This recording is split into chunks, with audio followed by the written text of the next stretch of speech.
Thanks for staying with us. It's still Ivan Daybreak, and with the conversation continues concerning the incessant attacks on Inec officers. This time around, we'll be looking at the security implications and also measures at which security agents and agencies can employ, to avert subsequent attacks on Inec offices and officials. Now, joining us to discuss this is a security expert and consultant who is also a public affairs analyst, Alex Okonkwo. Good morning. Welcome to the show.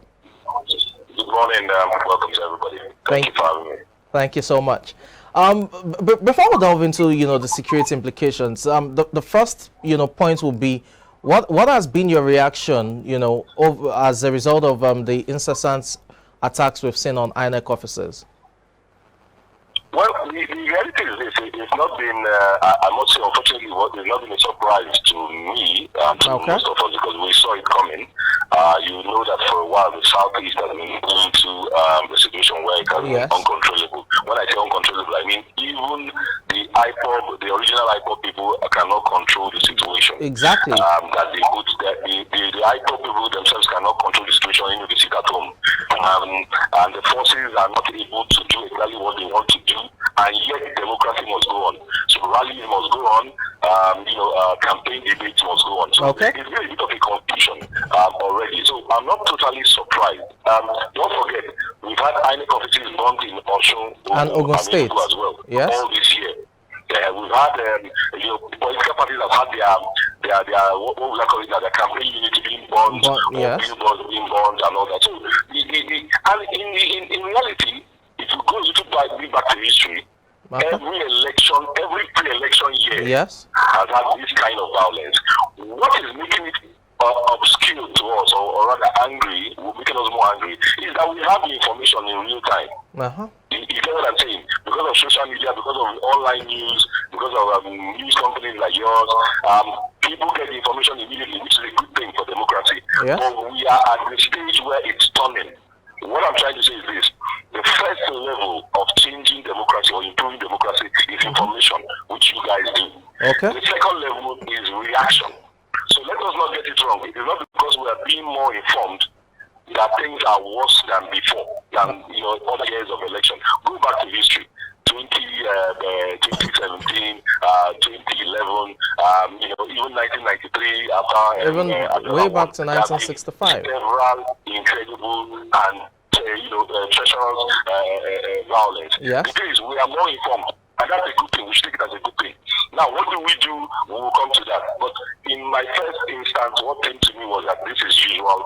We get this kind of violence always before elections. What might be a bit surprising is that there's more attack on the officials than inter-party. You get what I'm saying? That people are attacking more INEC offices than usual.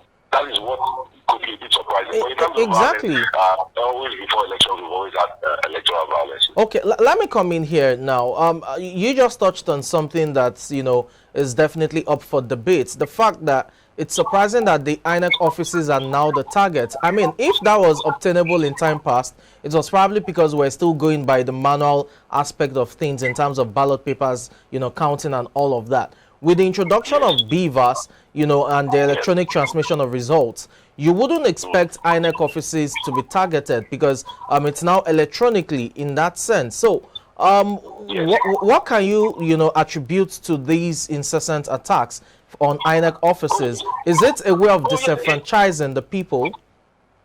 Yes, it's very simple actually. You're very correct how you started the analysis, and this is perfect. What is happening is that the hoodlums, or those who don't want election to hold, have now found themselves not to have other options than to stop the elections actually. Okay. You know what I'm saying? It's more difficult to read now.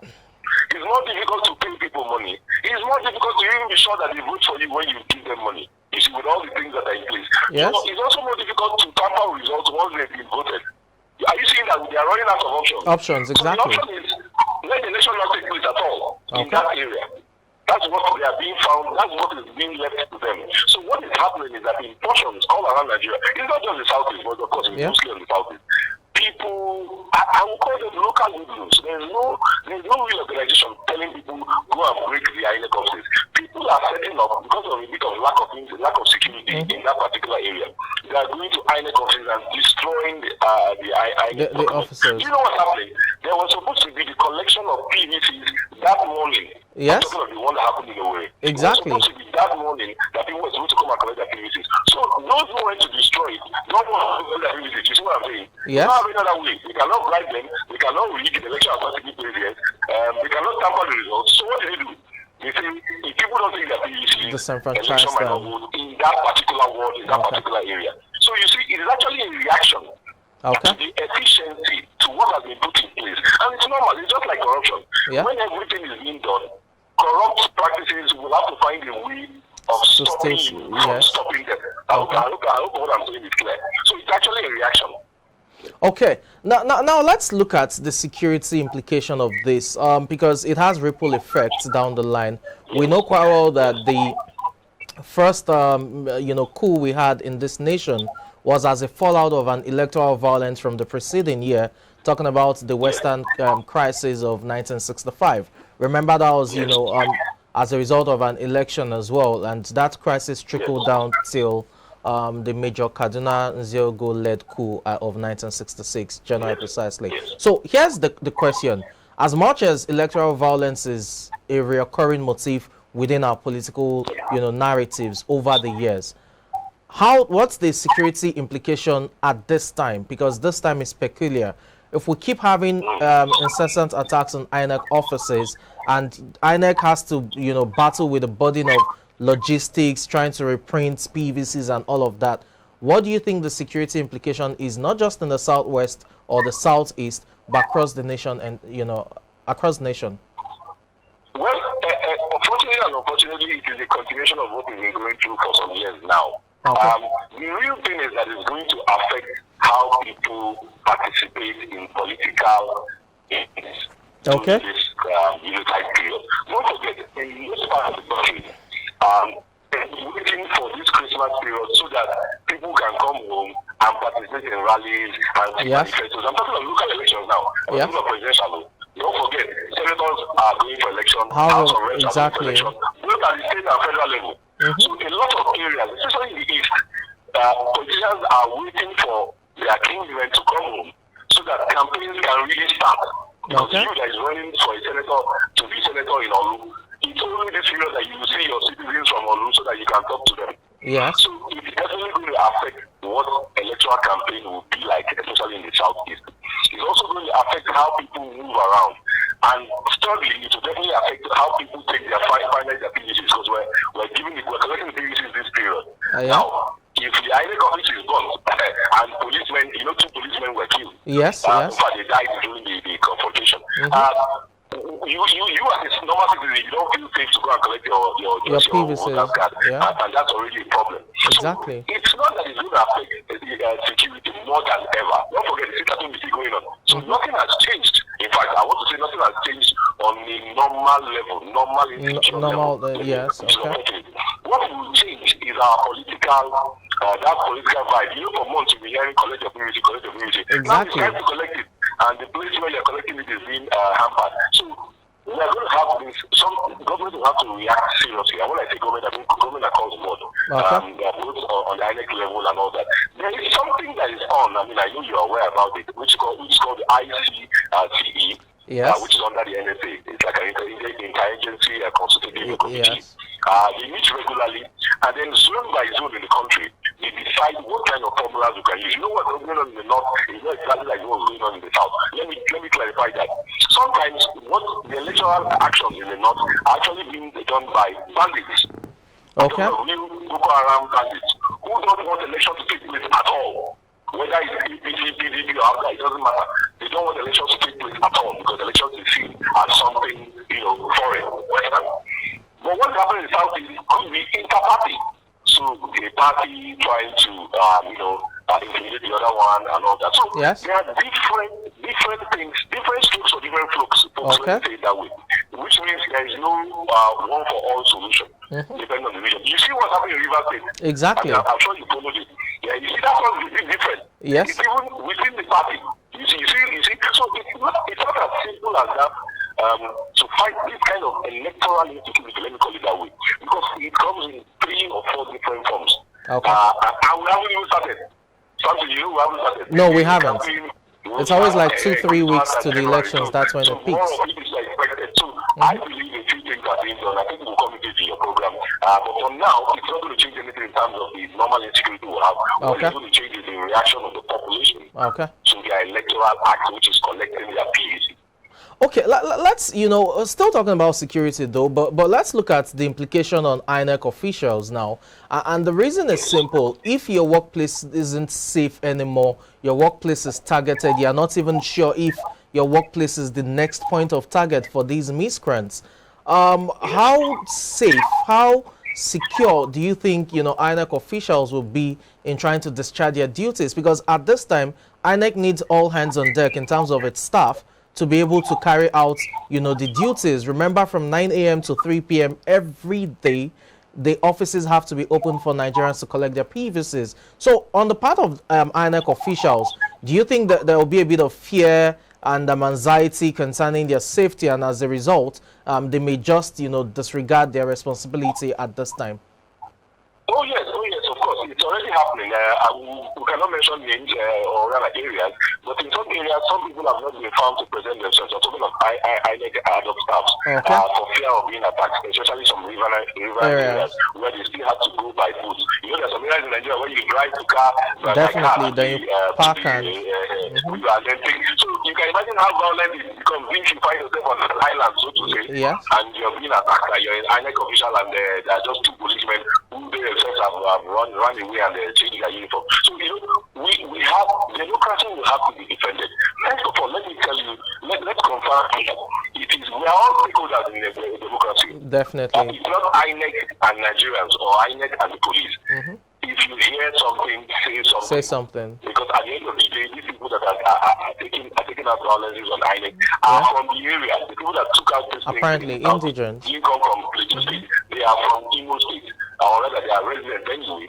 Yes. Some people know them. Some people have seen them in the club. Some people have seen them in the bar drinking the night before. Some people have seen them taking a vehicle. Some people have seen them buy. They use a bomb. They use the kind of artisanal bomb initially to get the place in place. So all these things, report it somewhere. I think Nigerians should need to understand, if we really want to own this our democracy, which is a growing democracy, not yet mature, strengthen it further. We all have to participate a little bit. And to protect these INEC staffs are going to be adult staff, and some of them are even youth corpers. We will have to protect them a bit more. Yes, the government has a huge part to do. But I think all of us, including traditional rulers, including religious rulers, in that, I'm talking community per community. Because at the end of the day, you're going to vote where you live, right?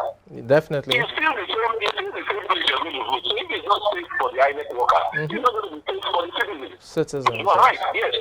We've had cases already. I mean, it's not being published because, yes, not everything you have to publish.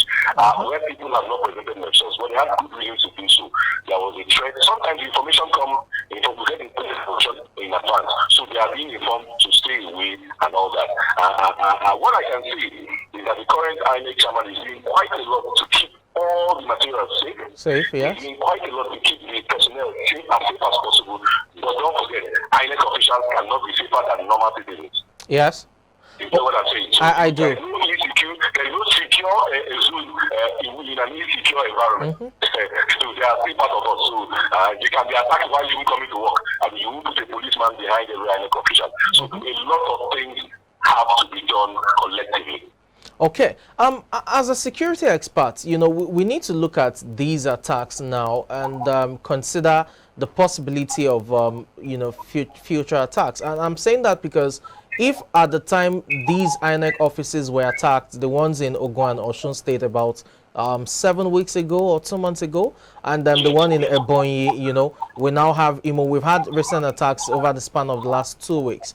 If those offices were attacked when they did not have sensitive materials, there is the possibility that when sensitive materials are set to be deployed, for onward distribution at various regions and zones, that more INEC offices will be targeted. It's just the grim reality we have to face. So as a security expert and consultant, the question then will be, how do you think security agencies should adopt measures that would, forestall such attacks? Okay, what is happening here is that once again we cannot say everything right about the little I can Definitely, say definitely, national security. it is being divided into several levels as Okay. usual, mostly in security. At the level we are, which is collection of PVC and basic campaigns, even the huge campaigns have not really started. It's like a level one, so to say. There are other names for it. Other Level one, levels. so people understand. Okay. So at this stage, what you have is the standard police coverage, security. Okay. When we move into where materials will be moved around and sensible materials, it is supposed to be guarded by high level security. So you have civil defense, armed civil defense, you have armed forces, military personnel accompanying all those documents, especially in very sensitive areas. And then the protection is, I don't want to say everything here, but I mean it's high level. Quite understandable. Where the documents are kept is top-notch security. And then there's also drone service. So you see, but all these things cannot be, you cannot put them in motion just for you to go and collect your PVC. It will be very expensive. Definitely, and definitely. Time consuming and it requires a lot of effort, which we cannot engage at this stage. So I think Nigerians should not worry. I'm not saying that we will be one or two cases where the attacks, at the end of the day, you can never have 100% security. But I'm just trying to tell you that different levels of security up to the election day. And you will see it as we go ahead. In fact, even some foreign support is being planned in terms of intelligence and all that. And some of the people who are already outlined as key talks, because you know them, let's be sincere, you know them in areas, are also going to be lifted and things will happen before the election day. So what I'm trying to say is this, as we go towards February, the security level will increase,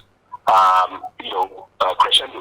So what we are seeing is all these violence are happening now because we are at the lowest point of security at the time of election. Okay. We cannot use people, we still have to put policemen on the Lagos Expressway. So insecurity is everywhere. It's actually everywhere. So at the stage when the parties begin to do their re-elections, you have to protect the candidates between themselves. You can imagine that the presidential candidates have top security. The gubernatorial candidates have top security. I'm talking about the candidate too. So you can imagine what it takes on our security agencies to protect our election. Because it's huge. Well, it has to be crescendo. We cannot start at the level 4 when we are just at collective PVC. So, yes, you are right. It's dangerous now, but when you say what things will be more together, you see more military movement and you see more nice movement of the electoral materials. So to say. Okay, why this is while this is quite comforting for so many Nigerians that they will be secure and the process itself will be safe in the coming weeks. That also concerns that if as at level 1, according to you, we have some of our gallant men and women being gunned down in the process of guarding these INEC offices, shouldn't there be some sort of I won't call it scaling up, but shouldn't there be some sort of, measures put in place, contingencies, especially to man this moment? We can't afford to lose more gallant men and women in uniform while, on the course of duty in terms of protecting INEC offices and what have you at this level 1. So before we delve to, the other levels that you've talked about, at this present moment, those ones are futuristic. At the present, how do you think, as a security consultant and expert, how do you think we can guard our INEC offices and officials in a way that we won't lose our gallant men and women? Well, I mean, what is being done is not bad. It's not sufficient because we don't have enough manpower. The problem with the Nigerian police, we don't have enough manpower. And it was done on purpose not to use too much military presence so that people don't feel aggressive to go and do their political, to go and get easy, to start seeing a brigade of soldiers. I mean, we can't, it's not sustainable. There are the same people fighting Boko Haram in the north. So it was done on purpose to allow people feel free to go and collect their PVC. You have to line up and wait and even put your name down and wait for them to call you. It doesn't have to take 3-4 hours just to collect the PVC. It's very urban, so to say. I don't know how it works in rural areas, but in urban areas it takes a lot of time because a lot of people come to the same hour. So all these things have been done on purpose. What they are using is that they are using the local police, call them the local vigilante. Yes. They are using the police patrol. There's a lot of police patrol going on. And then the civil defense Okay. into but yes, you are right. We want to assume we can do more. I'm saying with the resources available to the security agencies. Agencies, and what yeah. we already have to do. Okay. Because at the same time we are protecting INEC committees, we must still continue fighting Boko Haram and kidnapping and all that. It is police. It's not as if we have another police. So it is quite demanding on the security agencies. I think they are not doing too bad now. By the way, the people that came to attack the INEC in a way, yes. they were gone down. Yes. They caught 2 other ones and 3 were killed. So you can see that from the one that happened in Enugu, when we didn't catch anybody, and the one that we're now gunning them down, you can see there's a bit of intelligence an improvement and reaction. You see what I'm saying? Yes. So I think we should have seen slight improvement in the sense that people now know that if you attack, there'll be consequences. So what I'm saying is that the patrol movement of police agents moving around where they are INEC officials, they cannot be permanent. Exactly. You cannot have a unit of 6 policemen in every INEC center. I mean, that would require another 300,000 policemen all around the country. So it's physically impossible. But I knew, like I said, the next thing is that they're going to have some drone, some satellite images. So even before anything happens, we're getting there. Like I said, this our democracy is a growing democracy. There's a lot of flaws. This election is not going to be perfect. But you and I already feel that voting in Nigeria is already better than 10 years ago. Exactly. So we are moving forward. I think I would have in Nigeria what I always do. A bit of patience. Yes. Taking the election as your own. Okay. Collaborating with government and security officials to make this happen. What we all want at the end of the day is for the elections to take place properly and that the right people get into government at every level and not in state, federal, and local. So all I'm saying is, yes, it's not perfect, but from information I gather, direct information, a lot is being put in place to make sure the INEC officials are safe and that they are safe when they go to do their civic duties. But we will also come into what are the solutions. I know you want to talk about that later, but for now, let's keep it at this. Okay, well, I mean, you preempted it, so just take it away then. The solutions. You have the floor, shoot. Well, yes, so it's not all about security. You and I agree that first political education. Yes. I mean, we have to keep educating, and this has to do with government, or it has to do with CSOs, it has to do with traditional rulers, it has to do with schools. We have to educate people that this is just a civic, it's not a do or die thing. Okay. It's not a do or die, it doesn't mean that. So that was clear. And you guys are doing it already. I'm sorry, I forgot. The media, of course, you are the center of political education. So, for example, it is not talking about if one man has an eye or has a wrong leg. We're talking about what he can bring on board. I'm talking about the candidates now. Yes. So the electoral discourse should be from finding out who is smoking what or who is drinking what, to his capacities to do something or not. Let people not create animosity between families and friends about candidates. We're talking about what they can do, their manifesto, not the person. So political education is key. It goes around with civic education as well. Yes. Then I think we should punish more. We're not punishing it now. I'm talking generally now. Electoral violences. Because for now, what we do is a bit of fine, a bit of this and that. We should create ad hoc electoral jails. Okay. So during the election period, which is like 6 months, yes. Then we want to call ad hoc electoral jail. Where if you commit an electoral offense, you go to that jail for 2 months. Okay. You see what I'm saying? Yeah. Symbolically, it shows that the government is active. It doesn't mean the person has to go to jail for 2 years. But if you are in a confined place for 2 months, you feel trust me. Exactly. And then you should have it in your electoral record that you have committed an offense. You see what I'm saying? Because the police record, which you don't want to have. So we should be a bit more thought on that. That's the judiciary. And then I think we have to also increase the neutrality of law enforcement agents. Of course, you and I know there's a bit of corruption in that sector. Definitely. So that side has to be clean. Because at the end of the day, some of these things, the information was out there was going to be an attack. Yes. Some of these things, intelligence will make come down. So somebody closes a blind eye and allows it to happen for so and so years. So all these things can be done, including talking to the political parties, because you have to be able to prohibit and criminalize provocative speeches. That Yes. is when one candidate insults the other. I repeat again, violence in Rivers State is actually happening between the same party. Yes. So you see, it's two candidates, 3 or 4 candidates insulting each other and then hiding their thoughts because they still have thoughts to go against each other. So a lot of things can be done. A lot of things can be done. Which don't have to do with intelligence for now. I'm talking of even within the society. Yes. Calm down and then you and I know something for years. We have overrated political position in this country because everybody wants to be We have. for the benefits of being in power. Let me quickly chip in, please. As long as everybody wants to be called honorable, they will also vote by all means to win the election. Let me butt in here, please.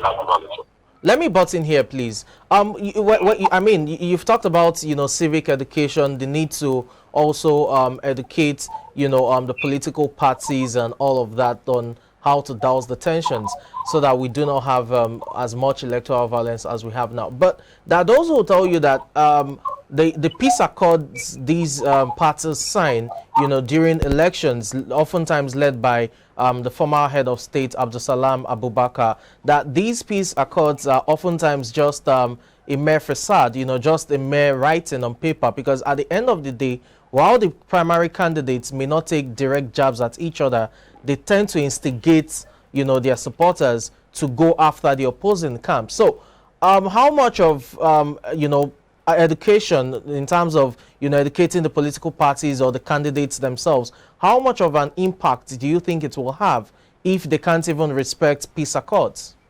If you are involved in only billboard and all that, you go for like a 1 month in jail with a fine. Okay. So that you are not mixed up with criminals, so we don't take it quickly when you are mixed up with criminals. But you are in a jail, and then you are being shamed, and you have it on your record as a police record. We have to do everything possible to make sure electoral violence are not just reduced this time around, but they are zero the next time. Because I was looking at the election in Nigeria in 2027.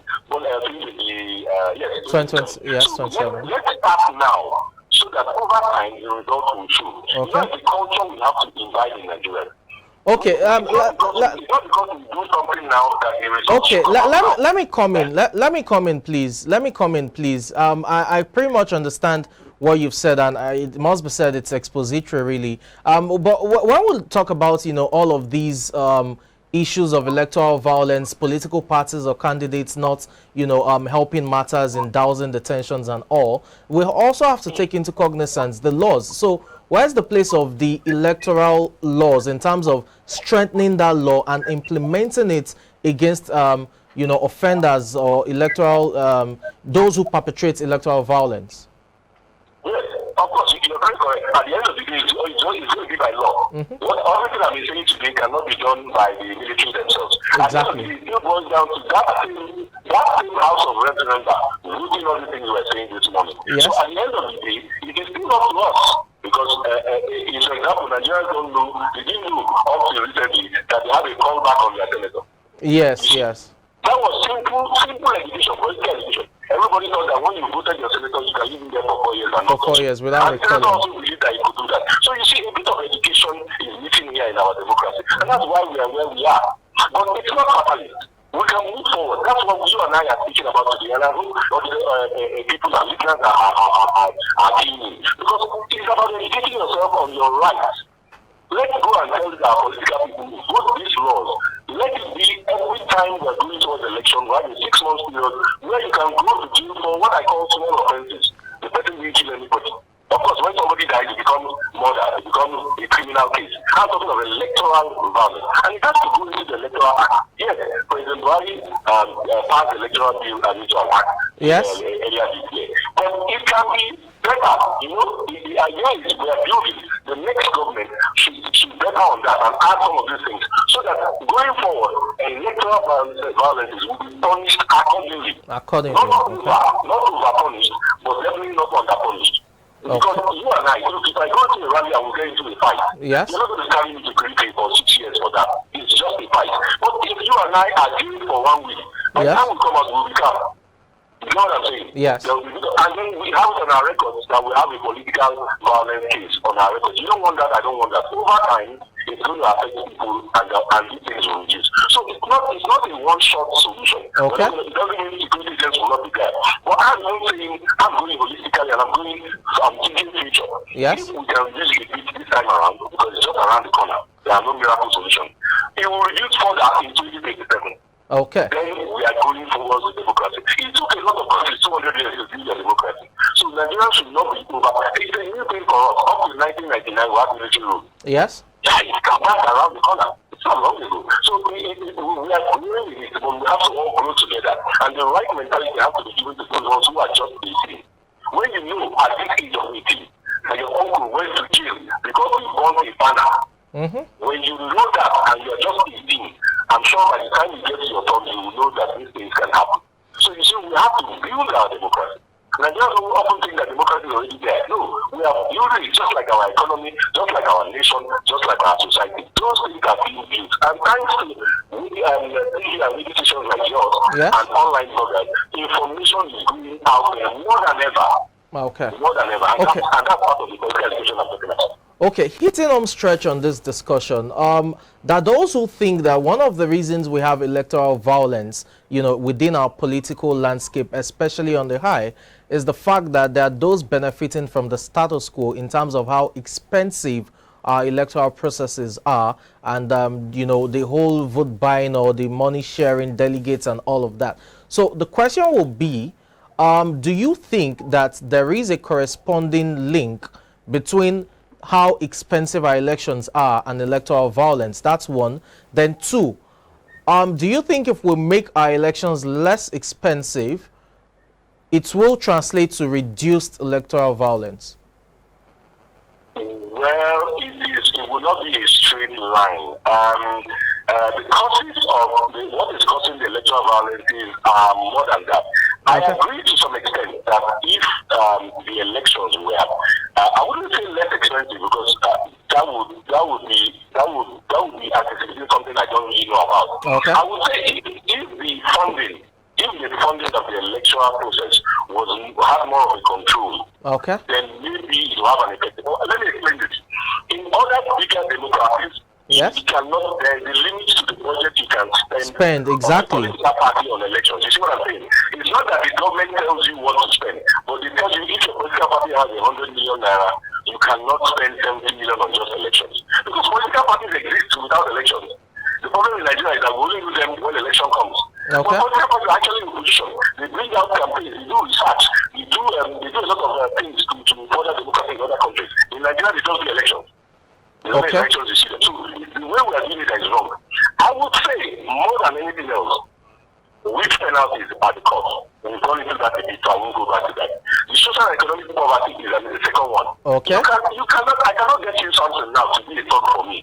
It will cost me too much. But I can get the Agulu under the bridge in Obalende to do something for 10,000 naira.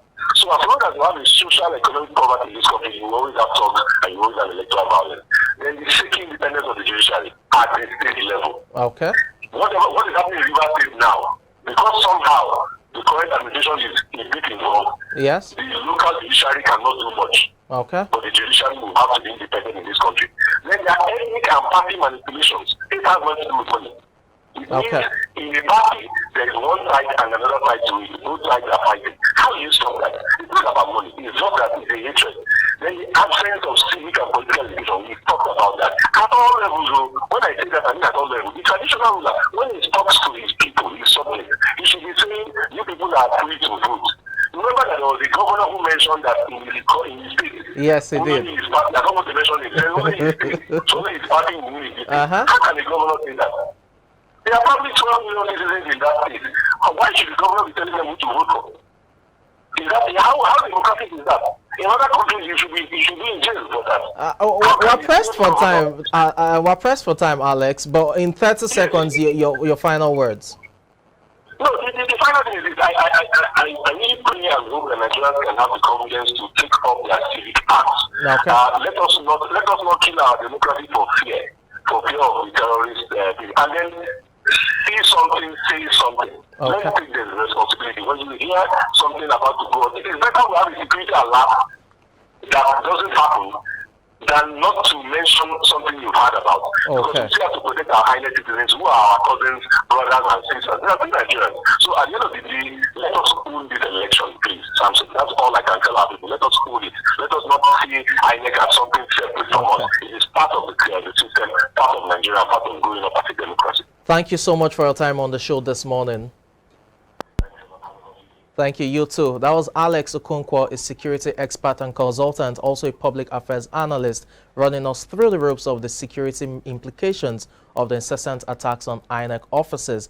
It's on that note we have to end today's edition of the show, but we're giving you the quote for the day to set you up on a very good note, and this is coming from L. Nightingale, who says, all you need is the plan, the roadmap, and the courage to press on to your destination. I take that again. All you need is the plan, the roadmap, and the courage to press on to your destination. Hopefully, as a nation, we get it right in terms of electing good leaders in 2023. I'm Samson Olede. Do have a blessed day.